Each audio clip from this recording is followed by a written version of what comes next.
స్వచ్ఛమైన నాణ్యమైన గౌదర్పార్ పూజా ఉత్పత్తులు www.gaudarpar.com ద్వారా ఆన్లైన్ లో ఆర్డర్ చేయండి. మీ ఇంటిని దేవాలయంగా మార్చుకోండి.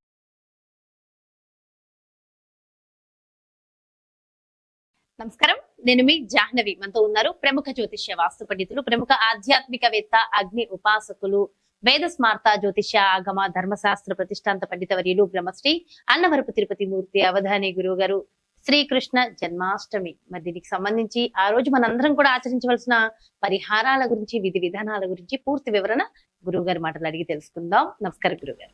ఓం శ్రీ మహాగణాధిపతయే నమః.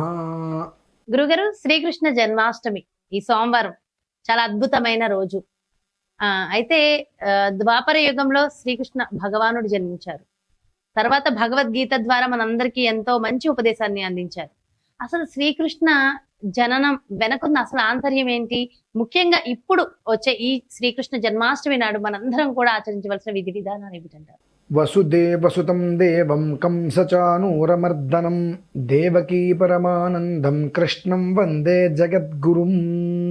కృష్ణుడి యొక్క జననం వెనకాల రహస్యం అడిగారు కదండి. కొంతమంది దుష్టులు ఉంటారు, వెధవలు ఉంటారు, అజ్ఞానులు ఉంటారు, మూఢులు ఉంటారు.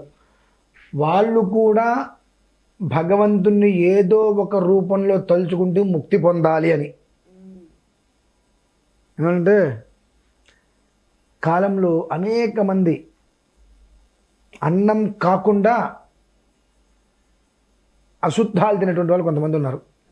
వారు కృష్ణుడు 16,000 మంది గోపికలతో ఉన్నాడు అని నానా రకాలుగా విషయ పరిజ్ఞానం లేని వాళ్ళందరూ ఇష్టం వచ్చినట్టు మాట్లాడుతుంటా, అటువంటి వాళ్ళందరూ కూడా నన్ను తిట్టుకున్నా సరే నా పేరు ఎత్తి వాళ్ళు మోక్షం పొందాలని చెప్పి శ్రీకృష్ణుడు ఈ జన్మ ఎత్తాడు. అట్లా శ్రీకృష్ణ జన్మనకాల రహస్యంగా ఒక మనం చెప్పుకోవచ్చు.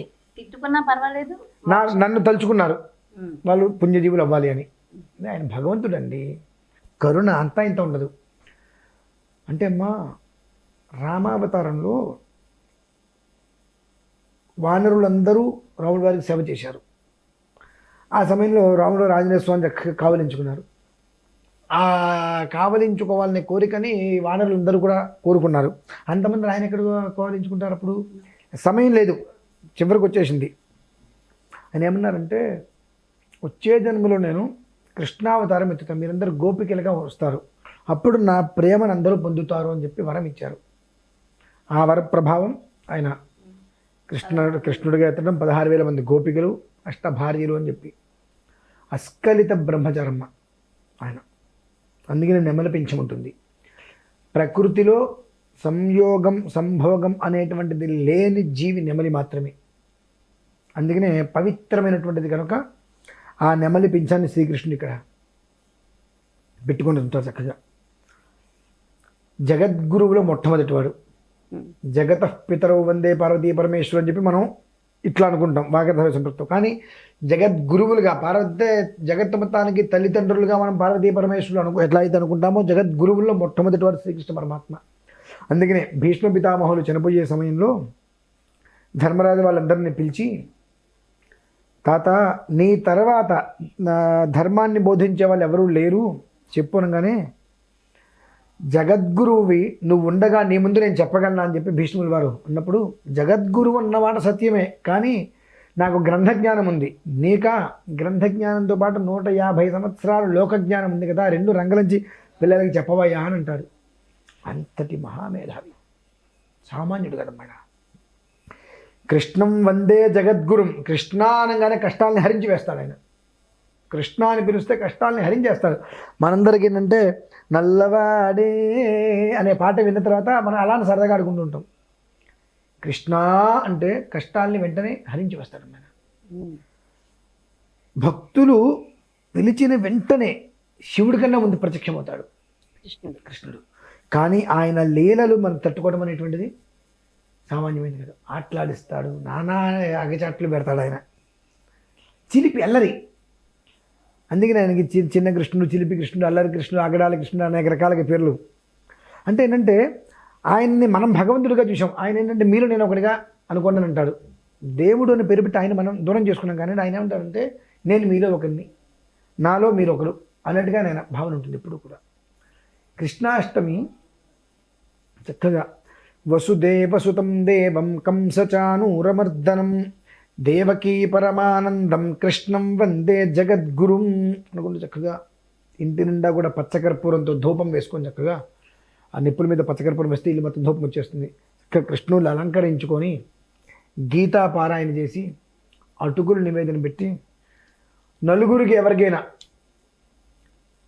వస్త్రములు ధరించడానికి అవకాశము లేక ఇబ్బంది పడే వాళ్ళు ఉంటుంటారు, సరైన వస్త్రం కూడా బయట, అటువంటి వాళ్ళకి నలుగురికి వస్త్రం ఇచ్చి బయట తినటానికి కూడా యోగ్యత లేక ముష్టి వాళ్ళు ఉంటుంటారు కదండి, అటువంటి వాళ్ళకు నలుగురికి భోజనం పెట్టమనండి. అన్నదానానికి వెళ్తాను, అన్నదానానికి ఉంటే అందులో నేను 100 రూపాయలు కడతాను అంటే అది కరెక్ట్ కాదు. 100 మంది కడుతూ ఉంటారు, ఆ తిండి దొరకని వాళ్ళు ఉంటారు.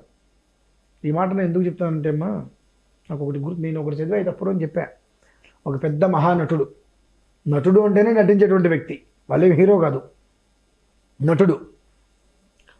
నేను హిందూగానే పుట్టాను, రోజు దేవాలయానికి వెళ్ళేవాడిని, దేవాలయం బయట ముష్టెత్తుకునే వాళ్ళకి భగవంతుడు మంచి యోగ్యత ఇవ్వలేదు కాబట్టి నాకు ఈ యొక్క హిందూ ధర్మం మీద నాకు పోయి నేను మొత్తం మారానని చెప్పుకున్నాడు. నీలాంటి వాడికి అవకాశం ఇచ్చి గుడికి లోపలికి పిలిపించుకుంటున్నాడు అంటే గుడి బయట ఉన్న వాళ్ళని నీ కంటికి చూపించడం కోసమే. ఒక మనిషికి నీ కడుపు నిండా అన్నం పెట్టి నీకు ₹1 ఇస్తే నువ్వు నీ కడుపు నిండింది కాబట్టి వాళ్ళందరికీ నువ్వు అన్నం పెడతావని చెప్పి నీకు ₹1 ఇస్తే ఆ రూపాయి నువ్వు వెనక్కి దాచుకొని వాళ్ళకి నువ్వు పెట్టలేపి నిందిస్తున్నావు మళ్ళీ దేవుణ్ణి. నేను అలా గుడి దగ్గర అడుక్కునేటువంటి వాళ్ళు ఉంటారు, వారికి ఒక 4గురికో 5గురికో భోజనం పెట్టమండి కడుపు నిండా, వాళ్ళకి బట్టొచ్చి భోజనం పెట్టేసేసి నమస్కారం చేసుకోమండి. దీనివల్ల ఏమవుతుంది అంటే ఆ మాధవుడు, ఎవరు మాధవుడు, భగవాన్ జగన్నాటక సూత్రధారి, ఆ మాధవుడు మిమ్మల్ని వెతుక్కుంటూ వస్తాడమ్మా. ఎంతటి వాడంటే కౌరవ పాండవ యుద్ధం ముగిసిన తర్వాత గాంధారీదేవి పిలుస్తుంది ఇద్దరిని లోపలికి. పిలిచినప్పుడు కృష్ణుడు ఏదో చెప్పబోతుంటే ఆగో కృష్ణ అనగానే నోరు మూసుకుంటాడు కృష్ణుడు. సర్వకార్య సాధకుడువైన నువ్వు తలుచుకుని ఉన్నట్లయితే ఈ యుద్ధాన్ని ఆపేవాడివే, కానీ అలా ఆపకుండా సర్వరాజవంశాలని నాశనం చేశావు, నీ యొక్క జీవితం కూడా దిక్కులేని దిశలో తెల్లవారుతుంది అని శపిస్తుంది. ఎవరు? గాంధారీదేవి. దానికి శ్రీకృష్ణ పరమాత్మ, అత్త పుత్రశోకంతో అనవసరమైన పరుషునిందకి దిగజారని గాంధారి అని నీకు ఎక్కడ చెడ్డ పేరు వస్తుందో నేను ఇప్పుడు బాధపడుతున్నాను అత్త అంటాడు. అంత తిట్టిన ఆయన్ని, అంతటి మహాబ్రహ్మజ్ఞాని శ్రీకృష్ణ పరమాత్మ. ఆయన ఫోటో అక్కడ పెట్టుకుని రోజు చూసుకుంటూ కూర్చుంటే జ్ఞానం వస్తుంది మనకు. కృష్ణుడు అంటే మనం ఏదో గోపికలతో అట్లాడతాడనే తెలుసు మనకు. జ్ఞాన గురువు, జ్ఞాన సాధకుడు, జ్ఞానాన్ని ప్రసాదించేటువంటి గురువు కృష్ణుడు, శ్రీకృష్ణ పరమాత్మ. అది మనం తెలుసుకోలేము. ఎందువల్లనంటే ఎంత తిట్టిందో ఆవిడ, అంత మనమైతే అంటాం నువ్వు పోతావు, మీ నాన్న పోతారు, మీ తాత పోతారు, మనం అందరం తిడతాం. అప్పటికి కూడా నీకు అపవాదం వస్తుందని నేను బాధపడుతున్నాను తాని ఆయన అంటాడు. అంతటి మహామేధావి జ్ఞాని శ్రీకృష్ణ పరమాత్మ. ఆయన నానా ప్రయత్నాలు చేశాడు యుద్ధం ఆపాలని చెప్పి, కానీ ఎవరు వినలా. ఆయన మాట విన్నప్పుడు ఎవరేం చేస్తారు? మాయతో ఇలా అనొచ్చు కదా అంటారు. ధర్మాన్ని ధర్మంతోటే కాపాడుతాడు, అధర్మాన్ని అధర్మంతోటే జయిస్తాడు ఆయన. యుద్ధం అంతా అదే జరిగింది. ఆయన అదే అంటాడు, నువ్వు ధర్మంగా ఉన్నావా నీ వైపు నిలబడి నేను నిన్ను గెలిపిస్తా, అధర్మంగా ఉన్నావా ఆ అధర్మంతో నేను జయిస్తా. అది మాత్రం ఖచ్చితంగా నేను జయించడం గ్యారంటీ. నువ్వు ధర్మంగా ఉంటే నీ వైపు ఉంటా నేను, అధర్మంగా ఉన్నావా అధర్మంగానే నిన్ను ఓడిస్తా నేను. నాకు కావాల్సింది నువ్వు ఎలా అయితే ఉన్నావు అలా నీ దారికి వ్యవహారం చేస్తాడు. అంత మేధావం ఎవరూ లేరు ఇంకా. అంతటి ఆలోచన గల వ్యక్తి, అంతటి మహానుభావుడు శ్రీకృష్ణ పరమాత్మ. అతనిదే కాబట్టి వచ్చేటువంటిది కృష్ణాష్టమి. వసుదేవసుతం దేవం కంసచానూరమర్దనం దేవకీ పరమానందం కృష్ణ ముందే జగద్గురు అని చెప్పి చక్కగా ఆయన అంగాంగ సుందరంగా వైభవంగా చక్కగా పారాయణ పెట్టు బొమ్మకి చక్కగా అలంకారం చేసుకొని గీతా పారాయణ చేసుకొని ఆయన తటుకులు వెన్నపోసే స్వామివారికి నివేదన పెట్టేసి ఒక 4 ముష్టి వాళ్ళకి చక్కగా కృష్ణుడు రూపంగా తలిచి కథామోహం ఇలా పెట్టుకొని పెట్టకుండా 4 దగ్గర తీసుకెళ్ళి చక్కగా అన్నం నేను పొట్లం కట్ట పెట్టేస్తానని పెట్టకుండా వాళ్ళల్లో భగవంతుని చూసుకో. నువ్వు హోటల్కి వెళ్ళి నేను హోటల్కి 4 తీసుకొచ్చి పెడతాను, అన్నదానం డబ్బులు కడతా అంటే ఉపయోగం లేదు. అన్నం దొరకని వాళ్ళు ఉంటారు, అక్కడికి వెళ్ళి ఆ 4 గుళ్ళ దగ్గరికి వెళ్ళి ఆ 4కి ఇంట్లోంచి అన్నమును పప్పు కూర తీసుకెళ్ళి చక్కగా విస్తరాకేసి వాళ్ళకి వడ్డించు. నీకు ఇంకా పుణ్యం రావాలంటావా, వాళ్ళ తిన్న విస్తర తీసి పక్కన పడే, తిన్న విస్తర తీసి పక్కన పడే, దేవుడిగా భావించు. గుడి ముందున్నారు కదా, గుడిలోకి మనం దేనికి వెళ్తున్నాం? దేవుణ్ణి అడుక్కోవడానికి. మనం బెచ్చగాలమే, మనం ఆ విషయం మర్చిపోతున్నాం. దేవుణ్ణి అడుక్కోవడానికి కోసం మనం వెళ్తున్నాం, దేవుణ్ణి అడుక్కోవడం కోసం మనం వెళ్తున్నాం. దేవుని మనం లోపల అడుక్కుంటాం. ఆ దేవుడి దగ్గర నుంచి బయటికి రాగానే వీళ్ళు బయట అడుక్కుంటున్నారు. అంటే దేవుడి దగ్గరికి వెళ్ళి నువ్వు పూజ చేసుకున్నావు, పురస్కారాలు చేసుకున్నావు, చేసేవు, ఆ పావులను 100 రూపాయలు మాగిస్తే నీకు ఆ పుణ్యం వస్తుంది, ఆ పాపం మొత్తం పోతుంది అని చెప్పి వాళ్ళు అయ్యా బాబుని అడుక్కుంటున్నారు. కాబట్టి మనం అడుక్కునే వాళ్ళమే, ఆ విషయం మనం మర్చిపోతాం కదా. ఆ బయట ఉన్న వాళ్ళలో భగవంతుడికి చూసుకొని చక్కగా వాళ్ళకి 4 విస్తరాకులు వేసి అన్నం పెట్టి, నీకు అంత భక్తి ఉంది ఆ విస్తరాకులు కూడా తీసి పక్కన పెడిన తర్వాత, లేదు అన్నం పెట్టి పక్కకి రా, మనిషిని కూడా ఇచ్చి, ఖచ్చితంగా భగవంతుడు నేను వెతుకుంటూ వస్తారమ్మా, సందేహమే లేదు అందులో. చక్కగా వివరించారు, ఎంతో చక్కటి విషయ పరిజ్ఞానాన్ని కూడా అందించారు. థ్యాంక్ యూ సో మచ్ గురుగారు, నమస్కారం. శ్రీకృష్ణ జన్మాష్టమి, శ్రీకృష్ణాష్టమి మరి ఆగస్టు 26వ తారీఖున. సో ఖచ్చితంగా మరి చక్కటి పరిహారాలు, మన జీవితాన్ని అద్భుతంగా మార్చేటటువంటి అద్భుతమైన పరిహారాలు గురుగారు వివరించారు కదా.